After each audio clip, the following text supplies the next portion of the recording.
Okay, welcome back. Varun Goel is now joining us, Senior Fund Manager, Equity at Mirae Asset Investment Managers. Varun, good to have you with us here. Thank you for your time. Good to have you back in the program. So tell us a little bit about what you guys at Mirae are doing and, how are you navigating this very sharp fall that we've seen. I mean, I was looking since the beginning of this month, the mid and small cap indices are down themselves 10% each, just this month. And of course, stocks are down 20, 30, 40%. When we say Nifty is at almost 23,000, if you look at some mid caps, the appropriate level would be, 20,000 Nifty, because it doesn't show the pain that we've seen in broader markets. So what are you guys doing? Yeah, good afternoon, Prashant. Thank you so much for having me on the show. I think if we look at the broader markets, a lot of froth is getting cleaned up. There were certain sectors like capex-oriented sectors, railways, defense, some of the PSU names which had moved up quite a bit in the last 2 to 3 years. We are seeing a fair bit of correction, and there's some pockets of froth in the small and the mid cap space, which is getting corrected now. Our sense is the economy as such will start seeing a cyclical uptick come April. We would have completed 4 quarters of slowdown, and by coupled with what the government has done in the budget and the RBI policy, and the cooling off in valuations, I think it looks a much better environment for investing going forward. And our sense is, a large part of the pain may be behind us. We have to look at stocks from a bottom-up perspective. There are ample opportunities for bottom-up stock picking, and we believe that as the growth picks up, we would see much better earnings scenario in FY26 as compared to what we saw in FY25. So our sense is, we would see almost 11-12% kind of earnings growth in Nifty in FY26 as compared to almost 2-3% kind of growth that we've seen in FY25, and that should lead to better performance from the market as a whole.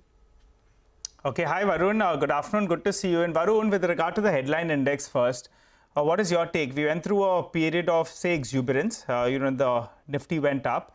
It's pulled back a goodish bit right now, and at least the reading on ground is things are improving. We have got those rate cuts, you got the consumption boost, you got liquidity that's coming in there from the RBI via the swaps, via the OMOs as well.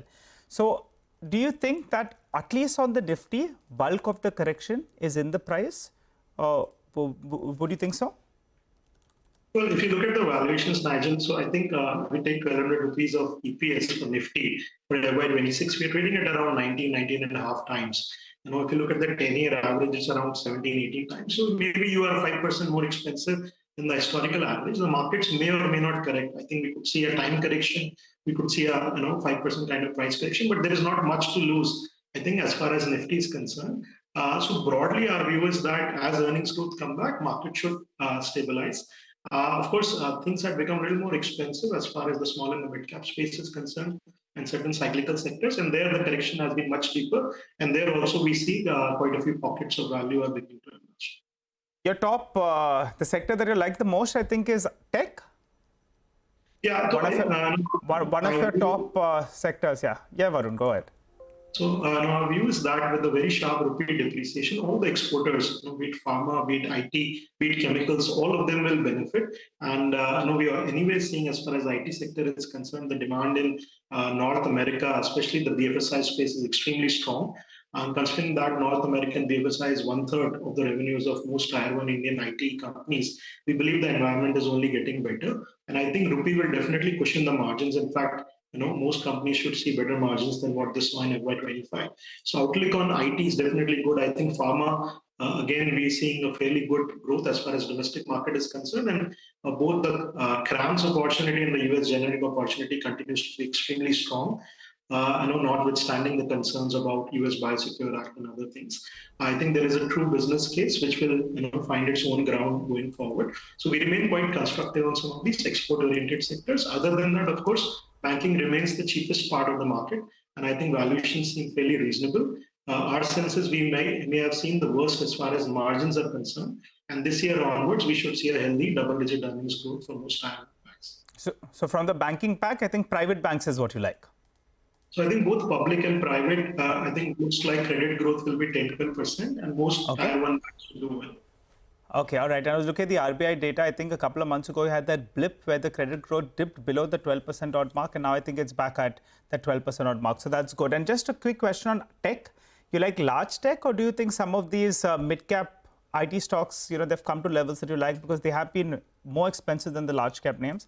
But given the current market setup, what's your preference? Well, we continue to like tier one IT names. I think the mid and the small cap space also, wherever there is comfort on earnings growth, I think some of these mid and small IT companies can grow much faster than the large cap players. So as such, we expect they will continue to do well. Okay. So large cap IT, some big banks, got that, Varun. But Varun, what about mid caps? I think that is the trickier question. Buying, good large caps is, they're all season plays, right? May not work in 1 year, year two. At least you can sleep peacefully on most of those stocks. What is the approach that you're taking to the mid-cap market? Have you been sort of buying in the fall? Have you been, churning positions? And what's the advice to investors? Where do you now find reasonable safety and good value emerging within some of the mid-cap sectors? So, Surabhi, I've been in the markets for almost 18 years. And every 4 or 5 years, you see a shakeout, and this time is no different. So I think if you look at the small cap as a space, we have seen a 24-25% correction from the top. I think mid cap may be more like 15 to 18%. So I think a very large part of Froth has been cleaned up. I think there are definitely pockets of value emerging across the space. If you look at some of the cyclical sectors, be it capex-related stories, be it some of the defense stories, if you see real estate, which has done incredibly well. So a lot of these high beta sectors, which kind of moved very fast, very hard in the last 2-3 years, they've also seen the worst kind of correction, and they definitely select pockets of value emerging in some of these spaces. I think again, as far as IT, pharma, wherever we are seeing correction, we are looking at those opportunities. So I think calendar year 25 is a great year for stock pickers as far as the small and the mid cap space is concerned. I don't know how much returns you will make this year, but if you construct a good quality portfolio in the small and the mid cap space for this year, I believe that will lay the foundation for good compounding for the next 3, 4, 5 years. Problem is, people are already invested, right? So that's always the problem. I mean, when it's the right time to buy, you're out of funds, or maybe you can't do because you're already invested. And I think this boom has been so large that even sophisticated investors, I think, are feeling that crunch, because people are invested not just in listed stocks. I mean, the boom in unlisted, the boom in SME, and those are relatively illiquid spaces. So. And I think that is one of the reasons why there is very little bounce which is coming. The market just sort of, drifting lower at about 22,950. But that point is well taken, that, those who created cash early, now's the time to then slowly start to build a good quality, reasonably priced portfolio, which of course was a hard thing to do over the last couple of years or so. Just maybe a couple of more names before we go any further. So, Zentech, of course, we mentioned. Look at something like a Goldium International, right? I mean, again, much fancied name. Stock got to almost, I think, 600 rupee levels. Stock's at about 362 now. Look at Swan Energy, huge volumes. Swan is now at about 400 bucks. Stock was at about 800 rupees, not very far back. Look at RateGain, of course, I think we mentioned. EMS Limited is another one. Stock's at about 620 EMS. Again, I mean, had a bit of a one-way kind of a move sometime back. High was about 1,000 plus. All cargo logistics has come off very, very sharply, and that's the other one. Nelco is down to about 791, and here the high was about 1,500 rupees. So you just have to look, and stocks are down easy 30-40% in many cases at this point in time. I must point out the market, the Nifty did come back into the green a little bit. And market breadth has also improved a little bit. So we're done, it's about under 3:1 in terms of declines to advances. Surabhi. I just wanted to go back to Varun, because I did pull up the small cap fact sheet for Mirae, and Varun, among the other funds that he manages, is also one of the funds that he looks at. And Varun, I was looking at the top 10 holdings. So you do have some of the capital market plays like MCX, you have CAMS. Then from the defense space, there is Bharat Electronics in the portfolio, PSU in defense. And I want to take up these two segments particularly because obviously there's a maximum amount of flutter around these two places. Capital markets for obvious reasons. and defense, because the narrative has suddenly, turned completely. I'm not sure if you've pruned your positions in these kind of stocks in these segments, or whether you're, willing to keep the faith and ride this out. If you could just briefly explain. So we just raised our small cap fund. In fact, we are in the process of portfolio construction. And it so happens that with a very large drawdown that we're seeing in the small cap space, I think it is giving us a lot of opportunities to pick and choose, especially in some of the spaces where we believe earnings growth will sustain, while the valuations may have pulled out very materially.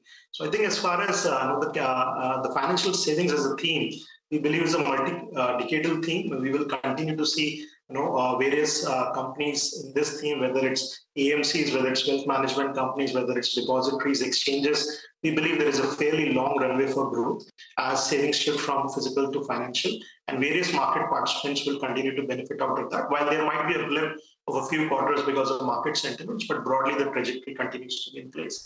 Similarly, for some of these capex sectors, be it defense, be it railways, wherever there is visibility on earnings growth, where there is a large order book, we believe as and when the valuations are attractive, we would like to buy, and we hope that we should see sustained earnings growth over a longer period of time. And interesting time. Yes, I'm glad you brought this up. It slipped my mind as well. Correct. I mean, Mirae is you never had a small cap fund as a house for the longest time. It's only in the last 1 month that you folks decided to open up a small cap bouquet as well. So very, very interesting times, and maybe, as you're saying, getting an opportunity to pick stocks at much, much better valuations as well.